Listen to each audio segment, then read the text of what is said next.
देखेंगे advance structure के बारे में। आज हम देखेंगे लेटरल स्ट्रेन से आप चेंजिंग डायमीटर और स्ट्रेन से डेल्टा एल यानी कि चेंजिंग लेंथ कैसे फाइंड कर सकते हैं। तो सबसे पहले कुछ इक्वेशन है जो इस टाइप के एग्जांपल में यूजफुल है, वो देख लेते हैं। Mu is equal to epsilon dash upon epsilon. जहां म्यू है वो पॉइजन रेशियो है और एप्सिलॉन डैश है वो लेटरल स्ट्रेन और एप्सिलॉन है वो लीनियर स्ट्रेन। तो लीनियर स्ट्रेन का आपको पता है डेल्टा एल अपॉन एल, वैसे ही एप्सिलॉन डैश मतलब लेटरल स्ट्रेन का है डेल्टा डी अपॉन डी। यहाँ पे डेल्टा डी है वो चेंजिंग डायमीटर और डी है वो उसका ओरिजिनल डायमीटर। दूसरा है sigma is equal to P upon A और capital E is equal to sigma upon FC. तो सबसे पहले क्वेश्चन रीड करते हैं। A steel bar 1000 mm long and 20 mm diameter is subjected to 120 kN axial tensile load. Find changing length and diameter. Mu की value और TS की value आपको दी हुई है। तो मैंने यहाँ पे डायग्राम ड्रॉ किया हुआ है, देखिए उसमें 1000 mm लेंथ है, उसकी जो उसका जो डायमीटर है वो 20 mm और उसमें 1 किलोमीटर 120 उसमें 120 किलोमीटर का फोर्स लग रहा है।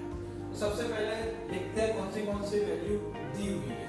तो सबसे पहले क्या दिया हुआ है, length L is equal to 1000 mm, उसके बाद D मतलब डायमीटर 20 mm, उसके बाद फोर्स की वैल्यू P की वैल्यू दी हुई है 120 किलोन्यूटन दी हुई है, जिसको मैंने न्यूटन में कन्वर्ट किया तो 10⁻³ आपको करना है।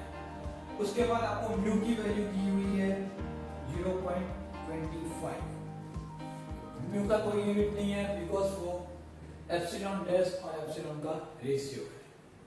उसके बाद आपको ईएस की वैल्यू दी हुई है, पर आपको ये चीज ध्यान रखनी है ईएस की वैल्यू आपको गीगा पास्कल में दी हुई है, जिसको आपको न्यूटन पर mm स्क्वायर में कन्वर्ट करना है।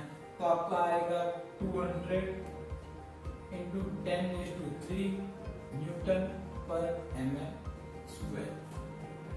सबसे पहले देखते हैं ये इक्वेशन आपको कैसे यूज करना है। तो सबसे पहले आपको क्या फाइंड करना है, डेल्टा एल और डेल्टा डी आपको फाइंड करना है, जिसके लिए आपको एप्सिलॉन और एप्सिलॉन डैश की वैल्यू चाहिए बिकॉज आपके पास एल और डी की वैल्यू दी हुई है। अब एप्सिलॉन की वैल्यू आपको कहां से फाइंड कर सकते हैं, ये इक्वेशन से, बट ये इक्वेशन में आपको ई की वैल्यू है पर सिग्मा की वैल्यू नहीं दी हुई है। तो सिग्मा की वैल्यू आप पी अपॉन ए से फाइंड करके इसमें ऐड कर सकते हो, उससे आपको एप्सिलॉन की वैल्यू मिलेगी। एप्सिलॉन की वैल्यू से आप डेल्टा एल फाइंड कर सकते हो।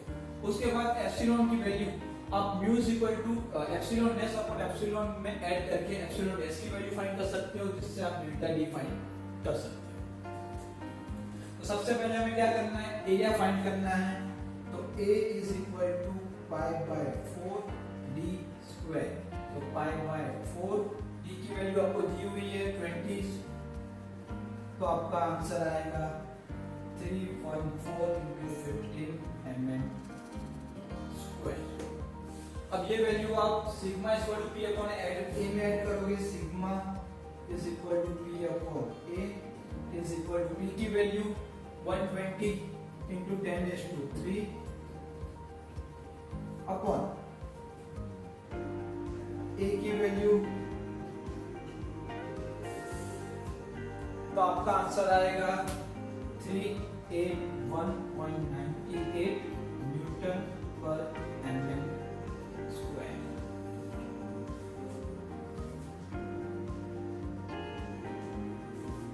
अब आपको ये value E is equal to sigma upon epsilon, therefore epsilon is equal to sigma upon E आएगा, जिसमें आप सिग्मा की वैल्यू ऐड करोगे और कैपिटल E की वैल्यू ऐड करोगे। सिग्मा की वैल्यू आपको दी हुई है, सिग्मा की वैल्यू हमने फाइंड की है 381.98 अपॉन E की वैल्यू आपको 200 into 10⁻³।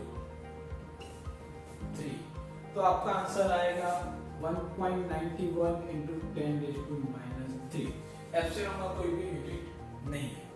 अब ये वैल्यू यहाँ पे एंटर कर बेटा है फाइंड कर सकते हो। उससे पहले मैं इस इक्वेशन से एप्सिलॉन डैश की वैल्यू फाइंड करूंगा। Therefore epsilon dash is equal to mu into epsilon.